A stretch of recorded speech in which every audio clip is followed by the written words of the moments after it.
കപ്പൽ വെള്ളത്തിലൂടെ ഒഴുകുന്നത് അത്ഭുതകരമായൊരു കാഴ്ചയാണ്.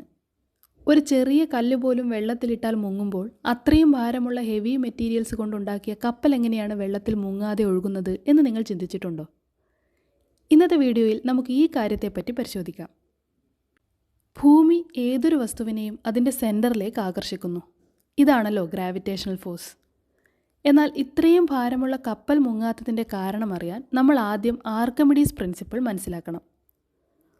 ഒരു വസ്തുവിനെ വെള്ളത്തിൽ മുക്കുമ്പോൾ ആ വസ്തു വെള്ളത്തെ വശങ്ങളിലേക്കും താഴേക്കും മാറ്റി നിർത്തുന്നു. വെള്ളം ഇതിനു പ്രതികരണമായി മുകളിലേക്ക് ഒരു ബലം നൽകുന്നു. ഇതിനെ നമ്മൾ ബോയിൻ ഫോഴ്സ് അഥവാ അപ്ത്രസ്റ്റ് അഥവാ ഉയർത്തൽ ഫലം എന്ന് പറയുന്നു. ഈ ബലത്തിൻ്റെ മൂല്യം വസ്തു മാറ്റി നിർത്തിയ വെള്ളത്തിൻ്റെ ഭാരത്തിന് തുല്യമായിരിക്കും. ഇതാണ് ആർക്കിമിഡീസ് പ്രിൻസിപ്പിൾ. ഇതുതന്നെയാണ് നമുക്ക് വെള്ളത്തിൽ വസ്തുക്കൾക്ക് ഭാരം കുറവായി അനുഭവപ്പെടാനുള്ള കാരണവും. ഇതിനെപ്പറ്റി വിശദമായി നമ്മുടെ ചാനലിൽ വെള്ളത്തിൽ വസ്തുക്കൾക്ക് ഭാരം കുറയുന്നത് എന്തുകൊണ്ട് എന്ന വീഡിയോയിൽ പറഞ്ഞിട്ടുണ്ട്. അതിൻ്റെ ലിങ്ക് മുകളിൽ ഐ ബട്ടണിലും പിന്നെ ഡിസ്ക്രിപ്ഷൻ ബോക്സിലും കൊടുത്തിട്ടുണ്ട്. ആ വീഡിയോ കാണാൻ മറക്കല്ലേ. കപ്പലുകൾ വെള്ളത്തിൽ മുങ്ങാതിരിക്കാനുള്ള കാരണവും ഇതുതന്നെയാണ്.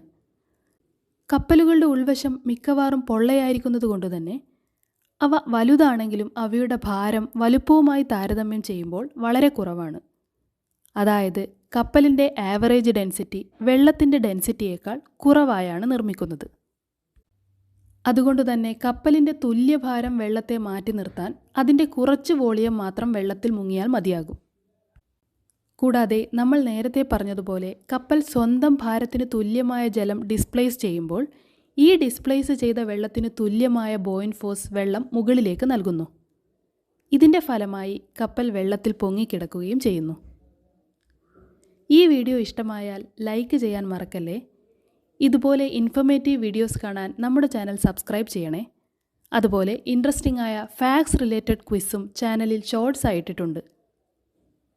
Thank you for watching.